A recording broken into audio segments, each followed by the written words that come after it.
Hurmatlı bir tuğanlar, Allah subhanahu wa ta'ala bugünkü günübüzdü, tünübüzdü öz dargoyunda kadir tün kabul kılgan bolsun inşallah. El umuru bi maqasidiha. El umuru bi maqasidiha. İşlerinin bari maksatga jaraşa bolot. Innamal a'malu binniyat. Amaldardın bari niyetke jaraşa tarazaga salıp tartılat. Egerde bul jerde oturgandın bari ya Rabbi bugünkü tünübüz kadir tün bolsun dep çin jürökte niyet kıla turgan bolsak, Allahu kadir. Allah subhanahu wa ta'ala kadirdi zat. İçimizdeki balkim Allah'a jakın bolgan bir kul var. Darajası biyik Kuday Taala alakayın jaygan bolsa, Kuday Taala oşonun suraganın emne kılbayt, joğunu berbey kaytarbayt dagın. Oşonun hurmatına bugünkü tünübüzde emne kılıp koyuş mümkün, kadir tün kılıp koyuş mümkün. Allahu kadir. Niyet kılabız inşallahurrahman. Niyet öte manilü tuğanlar. Niyetke kaydiger mamile kılbağıla hiç kaçan. Allah subhanahu wa ta'ala özünün kullarına niyet degen masalesini ıra olup koygan bul çoğun bir belek bolup esepteledi. Kaysi bir kul jakşı olgan bir amalga, Kuday Taala'nın jagımdуу, Kuday Taala'ga jagımdуу olgan, razılığın alıp kelgen bir amalga niyet kıla turgan bolsa, birok kaysi bir sebeplerden ulam oşol işti kıla albay kalgan bolsa, Kuday Taala kıldı dep soğun жазıp koyot deydi. Bir ele niyetten ulam. Kıla albaysın mı? Masele emes, niyetini kıla ver. Kançalık kövrek niyet kılgan bolsa, kıla albasan dağın soğun alasın inşallahurrahman. Bugünkü tünübüzdü aleyhissalatu vesselam'dın hadislerin barını izildep göre turgan bolsan, Ramazandın akırkı 10 tününde kamtılgan, jaşırılgan, katılgan dep aytılат. 10 tündün içinde tak sandarda dep aytılат.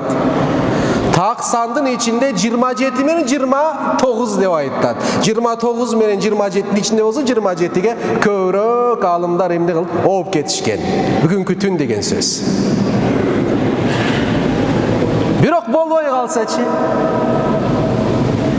Bugünkü 27-nji tün, kadir tün bolboy kalsaçı. Emne oldu? Beker çoğulduk bu. Beker oşol ibadatlardı kılıp atabız. Beker suhbat, muhabbat bolup atabı bul jerde. Jok.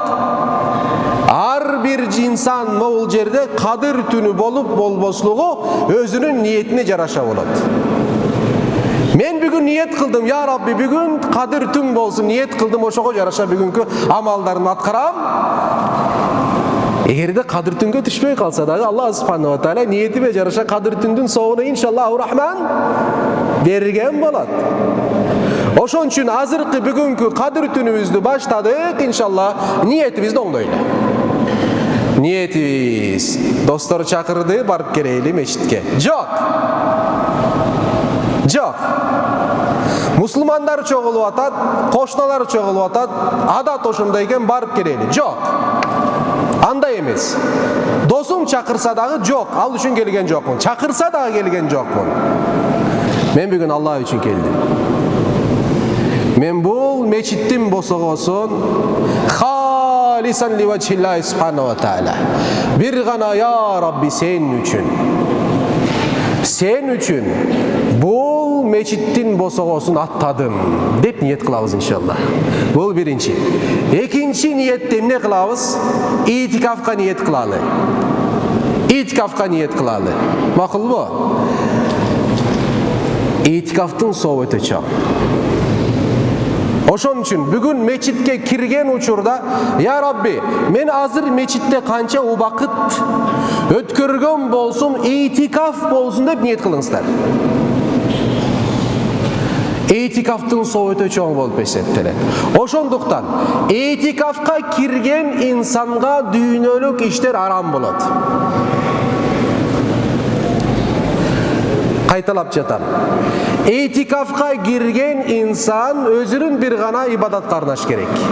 Мечиттин ичинде этикафка отургандыгы үчүн дүнүйө сөзү сүйлөгөнү арам болот. Телефон менен сүйлөгөнү арам болот. WhatsApp'та жүргөнү туура эмес. Facebook'та отурганы туура эмес. Телефон чуклаганын такыр туура эмес мечиттин ичинде. Ошон үчүн азыр туугандар, эмне кыласыздар? Телефонду өчүрүңүздөр, чөнтөккө салыңыздар. Этикафка ниет кылалы. Этикафка ниет.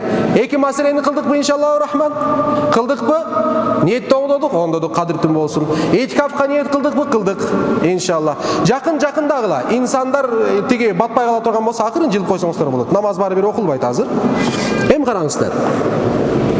Кадыр түн маселесине келген учурда бир-эки маселеге токтолом. Макулбу? Бир-эки маселеге токтолом. Кадыр түнү фазилети. Тугандар, Аллах субхана ва тааля Кур'анда өзү айтып атат. Инна анзалнаху фи лейлатил кадр. Биз Кур'аны Каримди Кадыр түнү түшүрдүк дейт. Өзү маселенин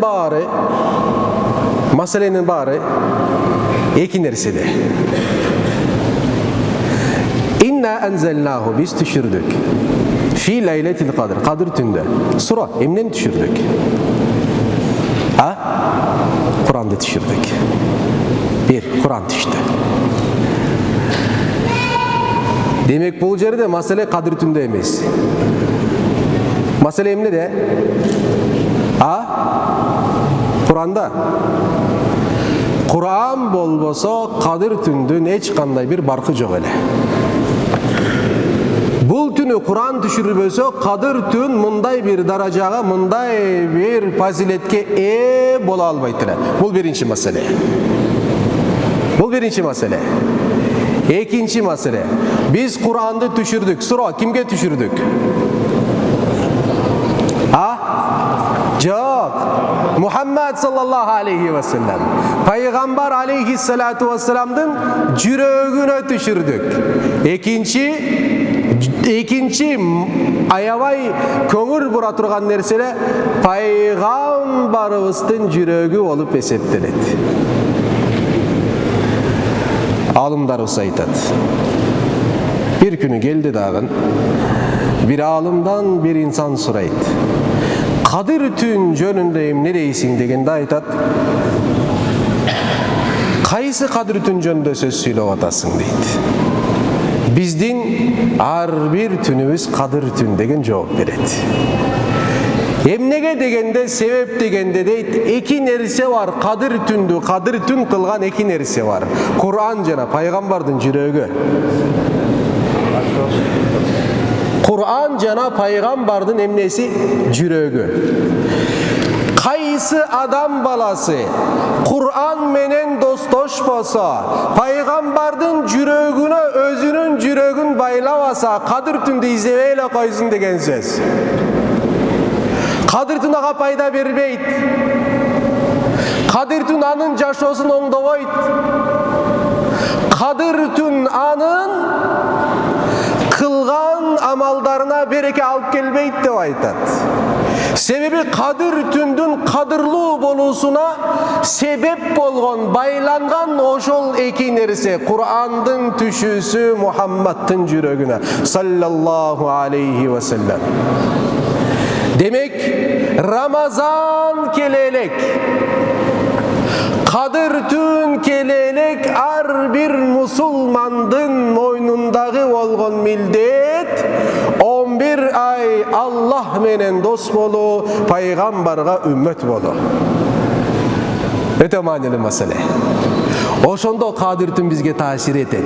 Oşondo Kadir tündün kadırlı ekendigin jürök menen sezebiz. İçki düynöbüz menen sezebiz. Tuğandar, bolboso 11 ay жашагандай, жаша каалагандай, кыла бер эмнени кааласаң, напсиңди кулу бол, адамдардын айтканына көңүл бур, Кудайдын айтканына көңүл бурба, эл эмне десин деп жаша, Кудай эмне деп жатат, менин эч кандай ишим жок деп жаша дагы, бирок Рамазан келгенде, Кадыр түн келгенде мешитке келесиң, алакан жейсиң, Аллах, Аллах дейсиң, пайдасы жок деген сөз.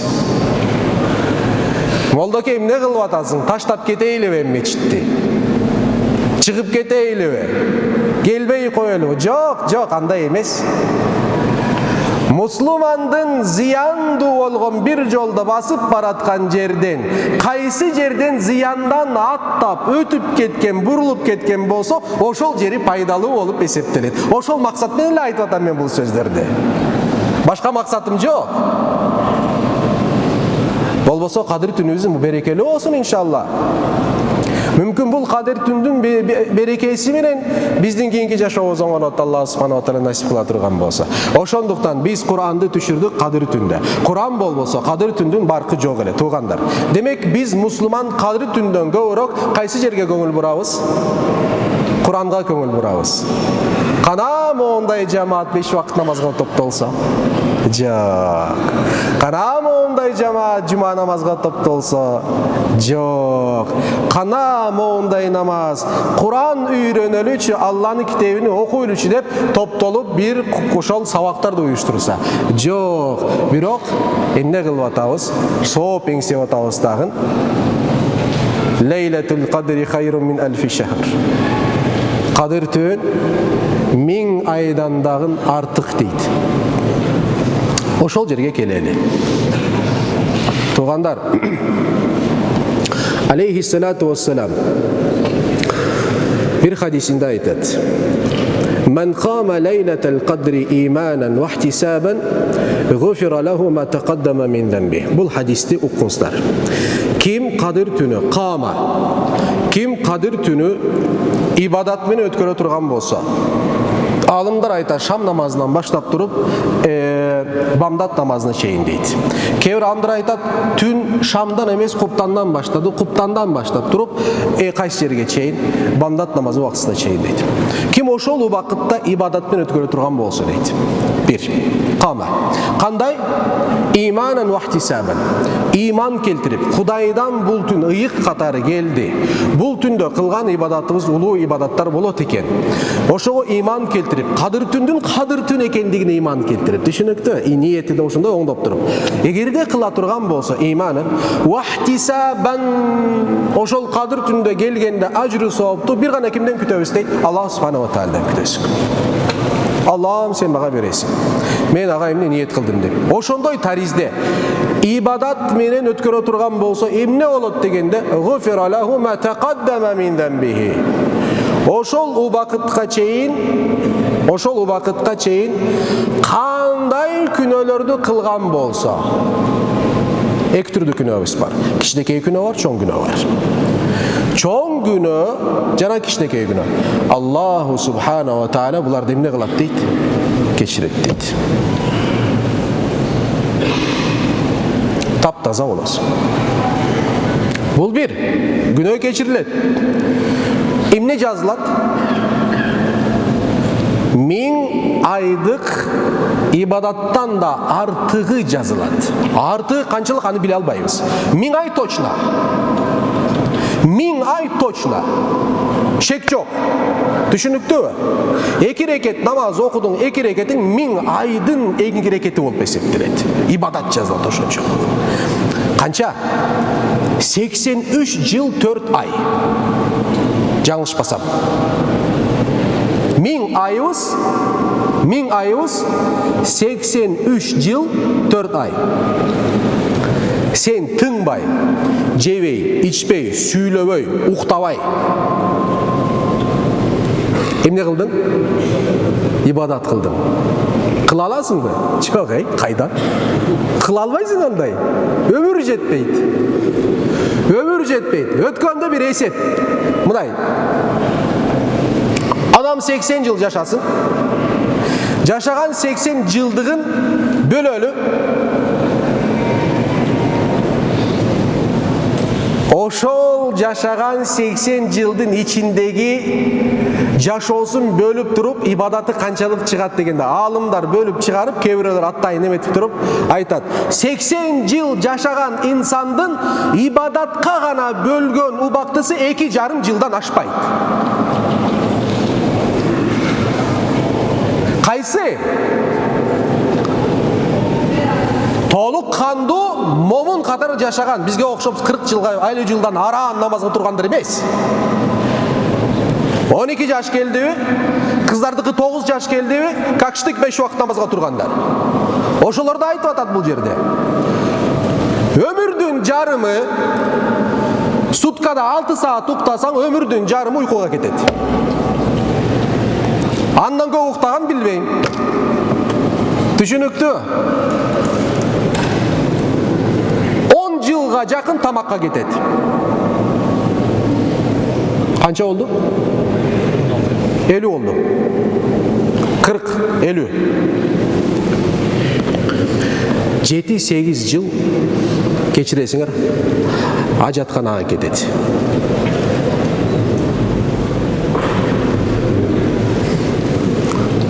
Ибадатың менен ажатканада өткөргөн убактыңды салыштыра турган болсоң, ибадатың 2 эсе аз болуп атат. Эсепте. Анан өзүңдүн жумушуң бар. Ким кайсы жумушун алектенет. Саат 8-де бир фирмада иштесең 8:30-да барасың, 5-6-га чейин иштейсиң болду. Ошондо эсепте. Эсепте, анан намаздарыңды эсепте. Намазга тур, 5 убакыт намазга турганда бат, даратыбыз бат, намазыбыз бат. Тезирээк бүтүрөлү дагы. 5 убакыт намаз окуганда дагы салам берип бүт элек, ассаламу алейкум туруп кеттик анан. Сүннөтчүсү, үйдө окуйм. Кайдан? Үйгө кетип барып башка жерге кирип кетет. Сүннөттө калып кетти. Же туура эмеспи? Айткылачы туугандар. Ошол да. Реалдуу? Реалдуу. Биз ошондо үммөтбүз да, Алла Таала билген да, пайгамбардын үммөтү ошондой болот депчи. Ошон үчүн Кадыр түндү берди бизге. Ошон үчүн Ибрайым кылды, Кадыр түндү берди бизге. Азирети пайгамбар алейхиссалату вассалам бир күнү айтат да, Бани Исраилдин дейт. Бани Исраил ошо Израиль улдарынан бирөөсү Аллах субханаху ва таалага дейт. Ошондой бир чоң мындай ибадат жагын аябай катуу берилген дейт. Карасаңыздар, эмне кылат эле дейт.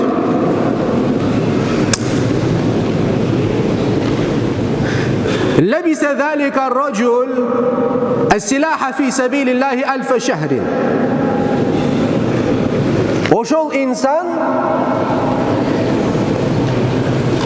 1000 ай аскердик жабдыктарын кылычын дагы кыны менен кошо денесине байлап коюп газатта жүргөн дейт.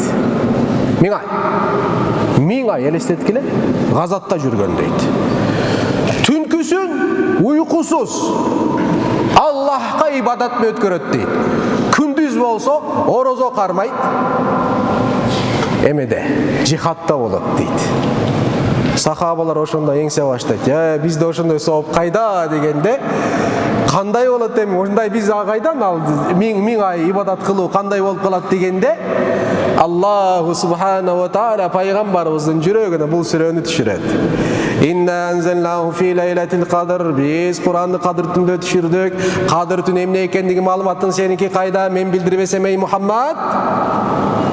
Лейлатул кадри хайрун мин 1000 шахр. Кадыр түнү 1000 айдан баягы Алланын жолунда 1000 ай газат кылган, түнү менен уктабай, күндүзү ибадат өткөргөн, орозо менен өткөргөн баягы аскердин кылган амалынан дагы артык болгон бир түн силерге бердим деп эй Мухаммад дейт Алла субханаху ва таала. Бул түндө эмне болот? Бул түндө таназзалул малаикату ва руху фиха биизни раббихим мин кулли амр. Бул түндө эмне болот дегенде, бул түндө өтө кызык нерсе болот. Эмне болот?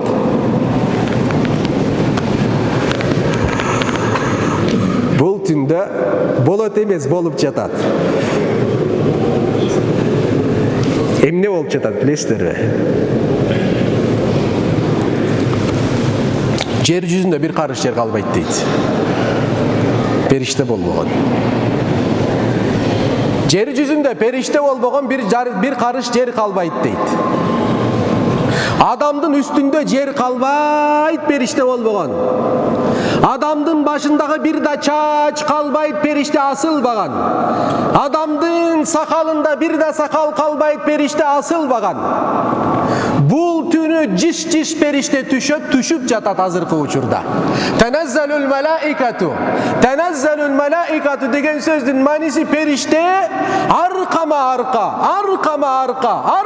арка үзгүлтүксүз бамдат намазга чейин түшөт дейт. Эмне менен түшөт? Жалгыз түшөбү периште? Жок, жалгыз түшпөйт. Ар бир периште жер жүзүнө береке алып келет. Ар бир периште Аллахтан бирден рахмат алып келет дейт. Хадис. Ар бир периште бирден береке, бирден рахмат алып келет. Бул рахмат береке кимдин үстүнө түшөт? Айткылачы, биздин үстүнө түшүп атпайбы азыр? Биздин үстүбүзгө түшүп атпайбы азыр бул береке? Алланын мээримдүүлүгүн чексиздигин карагыздарчы туугандар.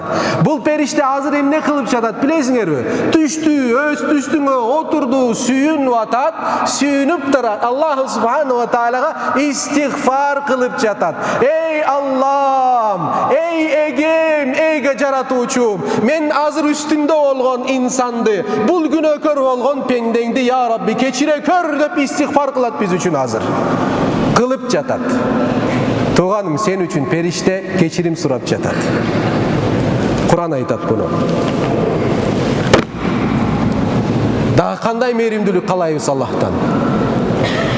Алладан кандай сүйүү каалайбыз, айткылачы?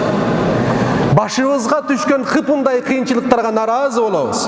Бир четтен Кудай Таала бизге бир кыйынчылык берет, бирок ошол эле четтен бизде рахматын жаадырып атпайбы? Ошол эле четтен бизге түрдүү нематтарын ыроолоп жатпайбы Аллах субханаху ва таала? Ошон үчүн Кур'андагы эң башкы болгон аят Алхамдулиллахи раббил аламин. Кур'анды ачасың, эң башкы аят Алхамдулиллахи раббил аламин. Аламдардын эгеси Раббиси болгон, аламдарды тарбия кылган, аламдардын муктачтыгын толук камсыздаган, ошол аламдын ичинде бир да жандуунун тилегин аткарбай койбогон Аллаху субханаху ва таала мактоолордун баары таандык. Мактоолордун баары. Кимдин мактоосу? Валлахи биллахи, инсандан башка баары Аллахны мактайт. Бир гана инсан Аллахны мактабайт. Юсаббиху лиллахи ма фис самавати ва ма фил ард. Жети кабат асман менен жер жүзүндө эмне бар болсо, баары Аллах субханаху ва таалага тасбих айтат. Баары Аллах субханаху ва таала хамду санааларды айтат. Баары Аллах тааланы даңазалайт. Баары Аллах тааланы кемчиликтерин аарулайт. Баары Аллах субханаху ва тааланын улуулугун кабыл кылат инсандан башка. Аят. Валакин ла тафкахуна тасбихаху. Бирок силер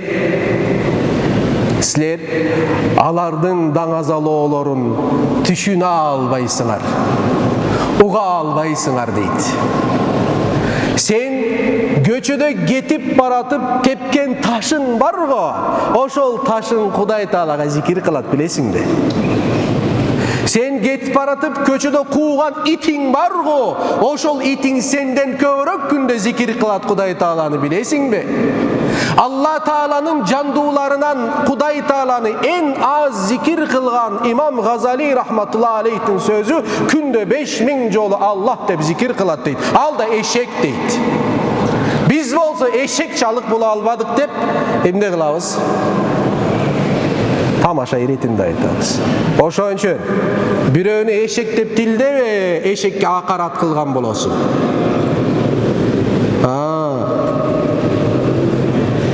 İnsansın деп тилдеш керек.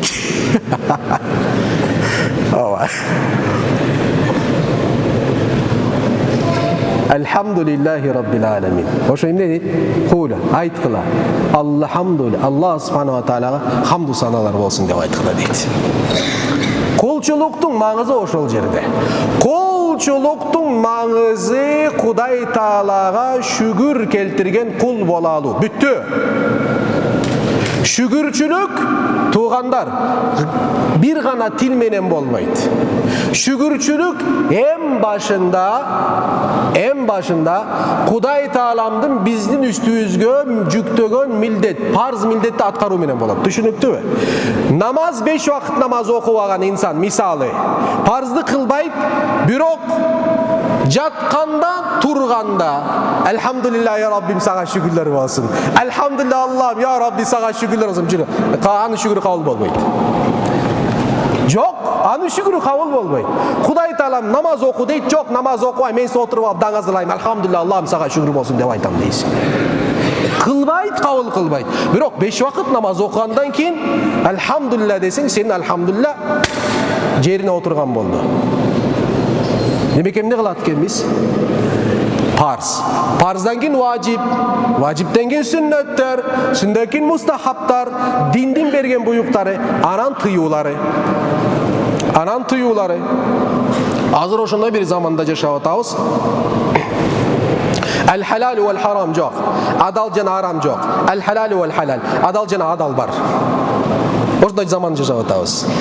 Öz эки нерсе бар да турабы. Же адал бар, же арам бар. Бирок азыр биздин учурда кандай учур? Же адал бар, же адал бар. Ошондой болуп калды.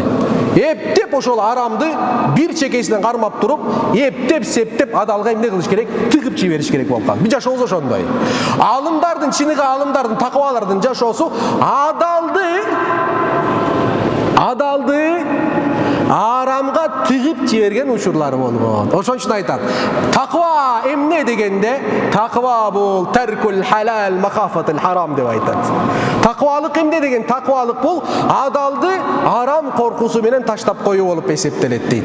Азыр болсо кандай жашап атабыз? Арамды адал ниети менен жеп койгон учур болуп атат. Чоң айырма барбы? Чоң айырма бар. Hasan Basri rahmatullah aleyh aytat. Egerde sizler sahabalardı körgön bolsoңор, ненормальный деп айтатылыңар дейт анарды. Жинди дейтилеңер дейт сахабаларды. Көкме баш иштебегендер деп айтасыңар дейт. Hasan Basri'nin сөзү бол. Эгерде сахабалар силерди көрсө, булар мусулман эмес деп айтат эле дейт. Kim aytты bunu? Bugün men aytып атамбы? Жок. Hasan Basri aytып атат. Hasan Basri kim болгон? Табиин болгон. 3-чү дор сахабалардан кийин пайгамбарга жакын болгон бир дор болгон. Ал дор биз үчүн алтын бир дор болуп эсептелет. Биз үчүн алтын бир дор. Биз динибиздин булагы ошол жерден суу ичебиз. Булагыбыз ошол жер биздики. Ошол жерди Hasan Basri айтып атпайбы? Бизди көрсө эмне болот билбейм анда эмне деген сөз айтатылар. Biz ошол zamanda adam balası emne kılış gerek degende en başında fitnalarga aralaşbaş gerek. En başında. Tuğandar түшүнүктүүбү? Bul uçurda en başında fitnalarga aralaşbaş gerek. Fitnanın o çoğu soç tarmaktar. Fitnanın o çoğu soç tarmaktar. Каалаган да жокмун, бирок кээ бир айтат. Даамыла чыгыш керек, чыга бергиле. Тарткыла деп биз айтабыз дагы. Бирок бизден билармандар толтура экен. Bizden dindi timene 1000 есе, 2000 есе, 100 есе bilgender толтура экен. Bir пайгамбарыбыздын bir sözünü айтасың. Пайгамбарыбыз өзүнүкү эмес. Кудай сактасын. Өзүнөн bir нерсе айтып Кудай сактасын. Пайгамбардын bir sözünü айтасың. Алымдардын шаркынын коштоосунда айтасың. Bir bilarman чыгат дагы эмне дейт билесиңер? Болмок беле бул нерсе, туура эмес. Менин оюмча мындай дейт да. Sen kimsin ay? Senin oyunca. Allah Kur'an'da ne deyip? Ya eyyühellezine amanu. Ey Allah Teala iman keltirgendir. La tuqaddimu beyne yedeyillahi ve rasulihi. Allah cana Allah'ın elçisinde kaysi bir dini mesele tuğulgan uçurda, jaratılgan uçurda aşıp taşıp ketmegile deydi. Ашып кетпегиле, эрте сөз сүйлөп алба. Кээ бир жерде чогулабыз, билесиңер. Чакырат, дамла келиңиз, жакшы бир маселе айтып бериңиз, Алланы улуктап бериңиз, барасың, отурасың, бирок сенден башкасы баары сүйлөйт. Сен эле угу, Алла разы болсун, батаңды берип келе бересиң. Динди үйрөнүп келесиң алардан. Ой, шет. Дамла бун берсе кандай болот дегенде, мен мындай деп турган бирок сөздү тартып алат дагы, могу жерде мондай айтты, китепте мындай жазылган, паланча мындай далил могу болду, всё, бүттү. Бычты. Анан көбүнүн жообу эмне билесиңерби? Радикалдык жооптор. Түшүнүктүбү? Алып баратсыр арамга такайт, алып барат капырдыкка такайт. Эптеп сени тозокко киргизиш керек да бунун максаты. Эптеп сени тозокко кирип, күйгүзүп ошол жерде өртөп жок кылыш керек. Биздин ахли суннат вал жамаат акидабызда, биздин матуридия акидабызда, ахли суннат вал жамаат акидасында эмне деп айтылат билесиңерби? Бир адамдын капыр экендигине 99 далилиң болсо, түшүнүп атасыңбы? Бул менин сөзүм эмес. Аз бул чыгат, кайралы баягы адамдар баштайт да. Айтып атам, менин сөзүм эмес бул. Чын да. Анан угуп койгула дагы бир жолу. 99 далил капыр экендигине бар. Бирок бир далили мусулман экени бар. Кайсыны кармайбыз дейт? Бирди кармоо важип болот дейт. Бирди кармоо важип болуп эсептелет. Көрдүңөрбү? Биз болсо тескери 99 далил мусулман экени аныктагын, анан бир далилиң алда өлмүш болгон асылып, бир же чолоктоп келген бир далилди кармап туруп, капырдыкка чыгарасың. Күлүп атасыңар, бирок акыйкатта ошо болуп атпайбы? Анан суроо туулуп атат. Кудай Таала сага ошону колуңа бердиби? Тозокко киргизип, элди күйгүзүп, азапташ сенин колуңда укук берилдиби? Же бейишке киргизүү сенин колуң? Биринчи өзүң кирип алчы бейишке. Биринчи өзүң кирип ал бейишке. Бейишке кирүү оңойбу? Туугандар, бейишке кирүү оңойбу? Оңой эмес. Инналлаха аштара минал муъминина анфусахум ва амвалахум би анна лахумул жанна. Аят. Кур'ан сага далил. Инналлаха аштара, Алла Таала сатып алды дейт, карагыла. Аят. Кудай Таала сен менен сода кылды дейт. Кел сода кылабыз, келишим түзөбүз. Макул, Аллам, эмне кылабыз? Бейиш калайсың? Аллам, калайын бейиш. Анда анын ордуна бир нерсе бересиң. Берем. Эмне бересиң? Жаныңды бересиң. Инналлаха аштара минал муъминина анфусахум. Жаныңды бересиң. Аллам жаныңды берем, итагыл аласың. Жетишпейт. Мал мүлкүңдү бересиң. Ал эмне? Барлыгыңды бересиң дейт. Бейишке кирүү үчүн сыртыңды, ичиңди, оюңду, жүрөгүңдү, байлыгыңды, бала чакаңды, бүт нерсеңди Кудайга бересиң. Ким бул? Мен менен сенби? Жок, кайдан? Жаныбызды да берген жокпуз, малыбызды 20 сом чыгарган титиреп чыгарып атпайбызбы? Кайдагы баары? 100 сом берип атат, 1000 ойлоп анан беребиз. Анан 1000 сом вообще эле ойлоп коебуз. Анан анфусахум ва амвалахум, мал мүлкүн барын бересиң дейт. Кайдан берип атабыз? Берген жокпуз. Кана, мен берген жокмун, мен буга чейин мал мүлкүн бары. Берсем эмне болот? Штансыз калам деп отурам ошондой. Ошондойбуз да биз, туугандар. Кимдер булар? Булар кимдер бергендер? Алла. Булар кимдер булар? Булар жылдыздар, булар сахабалар. Тафсирде айтат. Инналлаха аштара минал муъминина. Момундарды Алла сатып алды. Кайсы момундар дегенде муфассирлердин баары айтат. Сахабалар дейт. Ой. Hazreti Abubakır Sıddık, Hazreti Umar, Hazreti Osman, Hazreti Ali hiç kaçan baylığın Allah yolunda ayaşkan emez. Hazreti Abubakır'dan sonra Abu Bakır emne kaldırdın uyuğuna degende ya Allah, Allah'ın elçisi cana payga, Allah cana Allah'ın elçisi kaldı deydi. Eşisi kalmaktır. Эч нерсе калбаптыр. Үй бүлө да ошондой болуш керек. Сен чыгасың, мен Алла жолунда берем деп. Анан катының тим отур дейт да. Кайда бересиң ey? Болду. Баягы кыйкырып atan төшүңө каккылап аткан ойлонуп баштады. Чын эле жарым берсем экен депчи. Болду ошо менен. Сен үй бүлөңдө ошондой даражада болуш керек. Катын, мал мүлкүм барын берем. Ойлонбо бере бер дей турган катын болуш керек. Анан андай болбосо маселе чатак. Бирок Кудайга шүгүр, сахабалардан башкаган бул нерсе эмне талап кылынган жок. Болгону барын бергиле деген жер жок. 41 бергиле. Анан баары 41 берсин эмес. Чол колунда бар болгон байлар берсин деп атат. Ошондой жеңилдик болду да. Ал жеңилдикти да аттап атпайбызбы? Ал жеңилдикте бизге оор келип атпайбы? Зекет берип атканда колубуз титиреп. Зекет берип атканда мен өзүм тапкан мал мүлктү кантип башкага берем деп. Үшүрдү сурабай эле коёюн. Ошондой болот атпайбызбы, туугандар? Ошондой. Демек, кичине динибизди башкача эмне кылабыз? Караганга аракет кылабыз иншаллаху рахман. Ne oldu vakit ey? Vakit karab atasыңар? Kaçta düş gerek болчу? Men ötüp kettibi. Akırkı jere geldik. Demek perişte emne kılat eкен? Perişteden girip kettik bu жерге. Perişte jiş bolat. Tuğanlar. Жер жүзүндө майда таштар канча болсо андан да көп болот дейт периште. Азыр ошол. Азыр ишенип койгула, арабызда периште.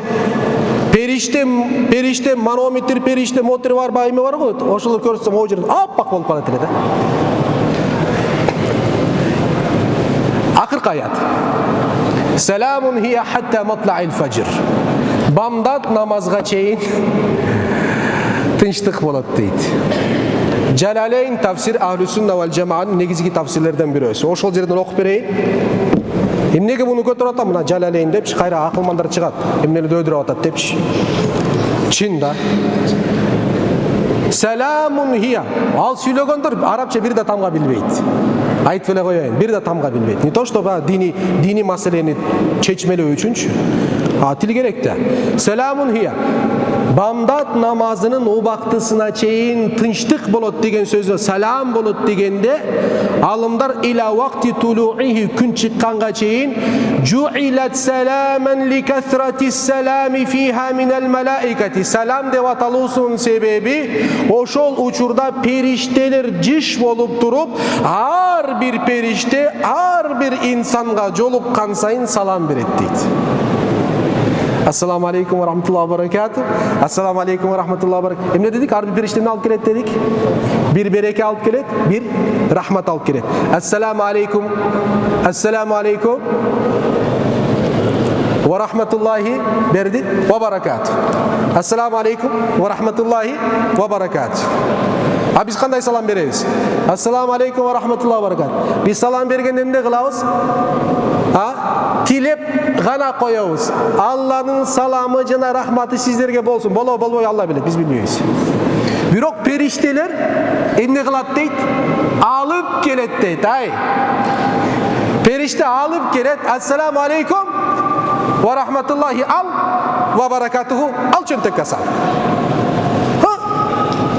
Assalamu alaikum ve rahmatullahi al ve barakatuhu. Sal çönteğe. Boldu. Ошон үчүн саламун хия хатта матла'ил фажр. Ошон үчүн отуруп элестет. Азыр элестет, периште жаныңа келди, кулагыңдын үстүндө, чачыңдын үстүндө ойноп атат, секирип атат, сага дуа кылып атат, могу күнөөкөр кулуңду кечир деп. Күнөөңдү өзүң билесиң, мен билбейм, башкасы Алла билет, Алладан башка эч ким билбейт. Туурабы? Ошол күнөөңдү эсте бүгүн. Кылган күнөөлөрүңдү, жаштыкта кылган күнөөлөрүңдү эсте, байке 50 жашка келген, 60 жашка келген. 40 жаштагы, 20 жаштагы эсте күнөөңдү унутпа. Жакшылыкты унутуп кой, күнөөңдү унутпа. Түшүнүктүүбү? Күнөөңдү унутпа, тооба кыл. Айт, эй периште, могу күнөөм бар эле, Кудай Таала кечирип сурап койду. Айт периштеге. Угуп атат сени периште азыр. Кыскачасы периште менен диалогка киресиң, макулбу? Диалогто нормальный, салам алейкум, алейкум салам, баарын аласың, рахмат, баракат баарын чөнтөккө толтур. Анан күнөөңдү кечиттирип туруп, анан бандатты бүгүн оку, нормальный.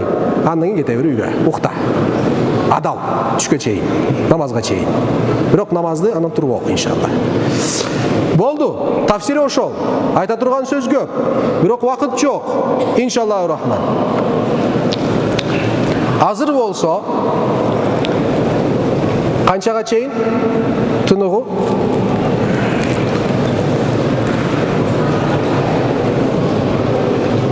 Дараттарды алам деген дарат алсын, андан кийин иншалла Сабыр устаздын үй бүлө маселеси боюнча сабагы болот. Сөз түрдө катышыңыздар, жакшы пайда аласыздар иншалла. Устазыбыз атайын силер үчүн даярданып, могу жерге чыгып, иншалла үй бүлөлүк баалуулуктар сүйлөшөт. Бир нерсе айтайынчы үй бүлө маселеси боюнча. Статистикадачы азыр биздин расмий статистикада курулган 5 үй бүлөдөн 3-өө бузулуп атат. Кайталап жатам, туугандар. Бул расмий статистика. Курулган үй бүлөлөрдөн 3-өө бузулуп атат. Моундай темпте кете турган болсо, биздин артка деградация болуп кете беребиз. Түшүнүктүүбү? Улут жоголот, айтып коеюн. Эки коркунуч бар. Улуттун жоголуусу эки коркунуч бар. Кайсы улутта зина чоңойсо, ал улутка Алла береке бербейт, ал улутту кыйратат. Согуш болот, оору болот, кыскачасы ал улут кыйрайт, толугу менен. А качан зина болот? Үй бүлө бузулганда зина болот. Буну унутпаңыздар. Үйдө бузулганда зина болот. Биринчи. Экинчиси болсо, ошол атасыз, энесиз чоңойгон балдар ата эне мээримдүүлүгүн албагандар эртен коомго өтө чоң көйгөй болот. Ошон үчүн биз дайыма айтабыз. Алкаш болсо дагы атаң болсун деп айтабыз. Түшүнүктүү? Белгилүү бир чекке чейин эненин күчү жетет. Белгилүү бир чектен кийин эненин күчү жетпей калат. Ал баланы ата тарбиялабайт, ал баланы сырт көчө тарбиялай баштайт. Көчө болсо Кудай сактасын туугандар азыр. Көчө жаман. Өтө жаман. Ошон үчүн үй бүлөлүк маселеге көңүл буралы иншаллаху рахман.